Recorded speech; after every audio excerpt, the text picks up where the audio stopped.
Here's how to use our deal or no deal calculator. All right, so first are the different sections. Up here, we have the property plus rent inputs where you'll put in the basic information about the property. This is all stuff you should be able to get from the wholesaler or realtor. Down here is your financing plus ARV section. All this information you should be able to get from your DSCR lender. If you haven't spoken to a DSCR lender yet, I recommend checking our resources and speak with Trishelle. Otherwise, you can use the inputs that are already in here. And then down here is the rehab estimator. And this is where you can play with the different inputs to estimate the rehab. And then to change some of the variables, you can come over to the cost library and change it according to your market. If you are in a larger, more competitive market, like a major city, obviously the base unit costs will be higher. And so just do a little research and just make sure these are roughly accurate for your market. Again, this is an estimator, so it will not be as accurate as getting an actual bid from a contractor, but sometimes wholesalers or realtors only give you so much information to play with and expect you to make a decision. I strongly encourage you to get an active bid from a contractor in your market. That'll always be better than the most detailed estimator calculations you can do. So let's do an example. Purchase price. Just put the actual purchase price of the property. Don't worry about throwing in the realtor commissions or closing costs. Just put the flat purchase price. Next is the square footage. The realtor or wholesaler or Zillow should be able to provide this for you. Same thing with beds and baths. If it's a 1.5 bath, you can put 1.5. It won't mess up the calculator or anything. Year built, the reason why this is important is because it helps you determine the maintenance reserve. So typically newer places, you can put maintenance reserve as low as 5%, but older places I'd put to 10 and even up to 15% if it's built in like 1900 and hasn't had every line item redone. The higher you can put the maintenance reserve and the numbers still work, the safer the deal will be. State, I just throw that in there sometimes to help me remember different variables to put in. So some states you'll have lower property taxes and lower insurance, but you don't really have to put that in there just for your own tracking purposes. Property taxes, you can find this on the tax assessor page or Zillow sometimes, or PropStream, which I highly recommend. Insurance, the best thing you can do is get a quote from a actual insurance provider. The way we find all our insurance is insurance for a market is just by networking in the different Facebook groups and finding out what insurance providers do the largest investors use. Utilities, you will most likely not have to worry about if it is a single family house. Multi-units, like duplexes and up, just double check if the owner or tenants pay utilities and if it's separately metered. So typically, if it's a multi-unit, there's only 1 meter, you're paying for those utilities. Now, of course, you can try to bill the tenants for that, but just that rarely goes smoothly, at least in our experience. And so just double check that and make sure you factor it in. We literally had someone buy a property of ours the last 2 weeks who failed to double check that the owner pays water, which we're busy. We didn't go out of our way to disclose it to him. But when he ran his numbers, he purchased on the assumption that the owner does not pay utilities. And in hindsight, looking at what I sent him, he had it, but then he didn't throw it into his numbers. But anyways, he screwed up on that. And so just don't do that because it can make a big difference on your cap rate if you neglect to throw in utilities and you end up having to pay for utilities. Management fee, set it at 10%. I highly recommend not self-managing.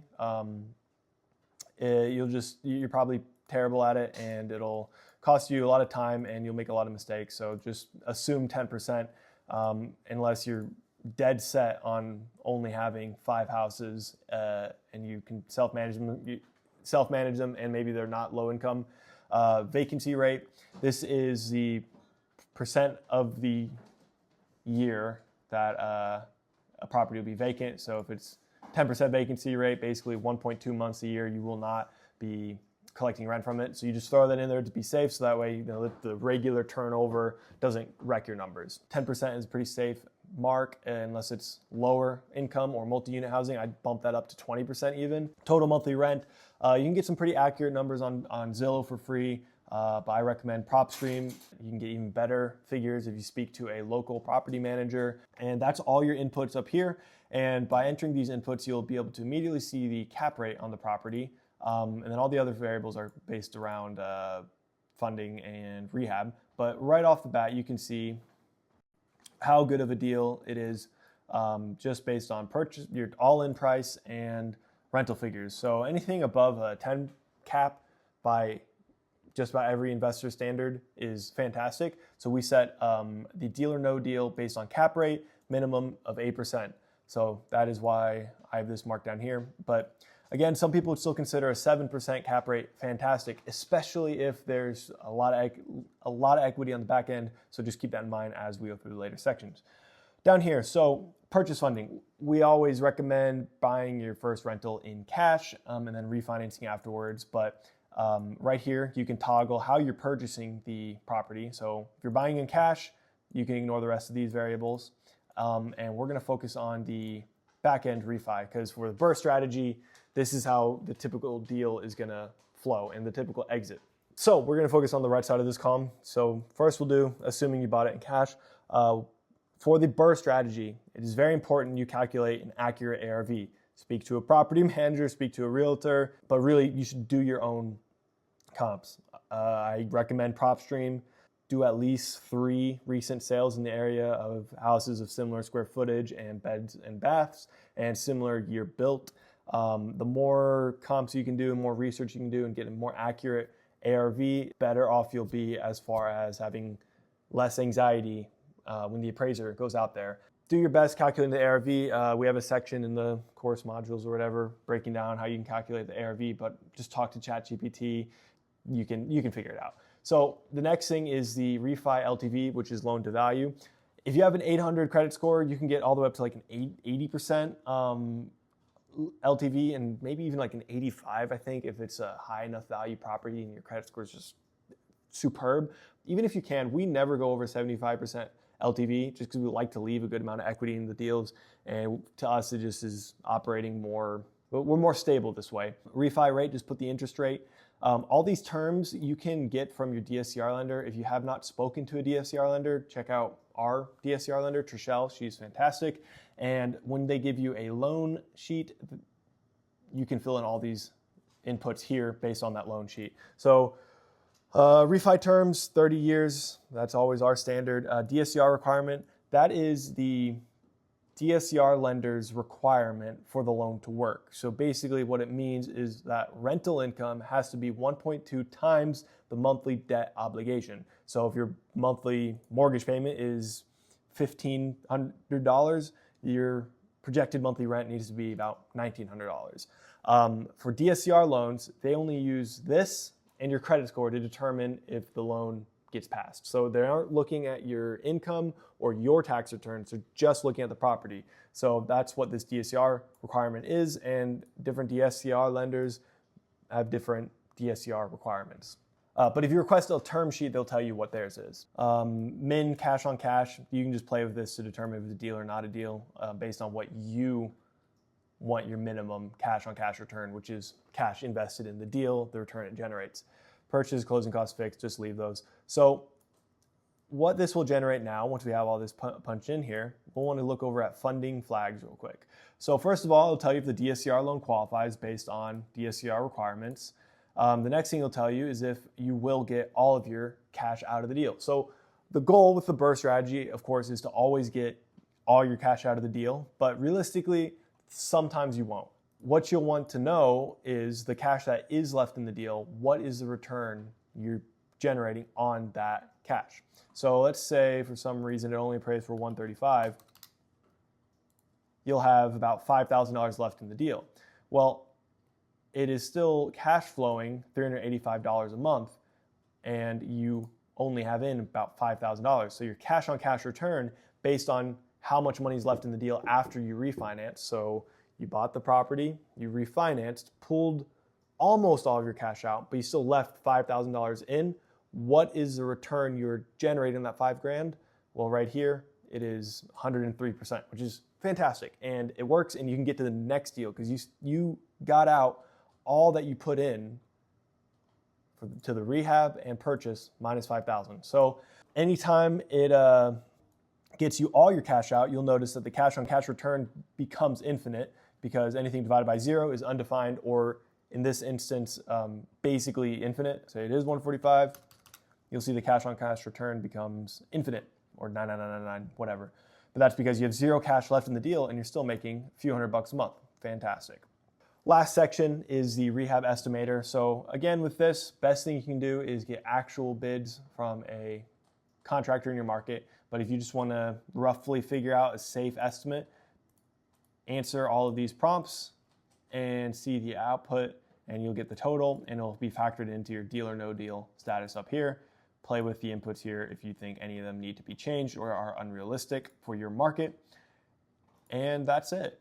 Real quick, for BRRRR investors, it does not matter how good the cap rate is if you are not able to DSCR on the back end. So if let's say on this one, say the ARV was only 100,000, you would not be able to pull this deal off, because look at how much money you'd have left in the deal. And if you're doing the BRRRR strategy, you don't want to have this much cash still tied up in the deal. It'll slow you down. It'll make it'll just slow the whole process down for you.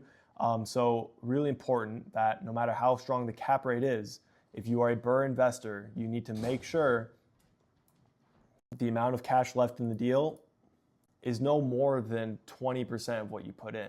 If it comes back and the ARV is low and you pull out 80% of what you put in, it still passes. But again, just don't get distracted by a really high cap rate if you're going to be left with a lot of cash in the deal.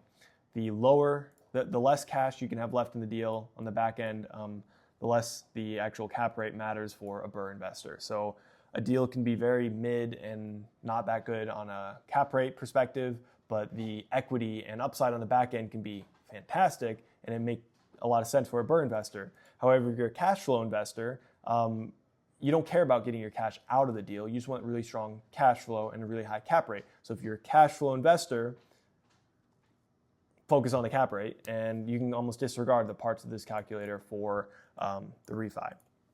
Now, I didn't touch on, if you are not buying in cash and you're using a loan, put in the original loan information here. So if you're using a loan to purchase it and fund your purchase and remodel, put in the inputs here, and then it'll get paid off through here.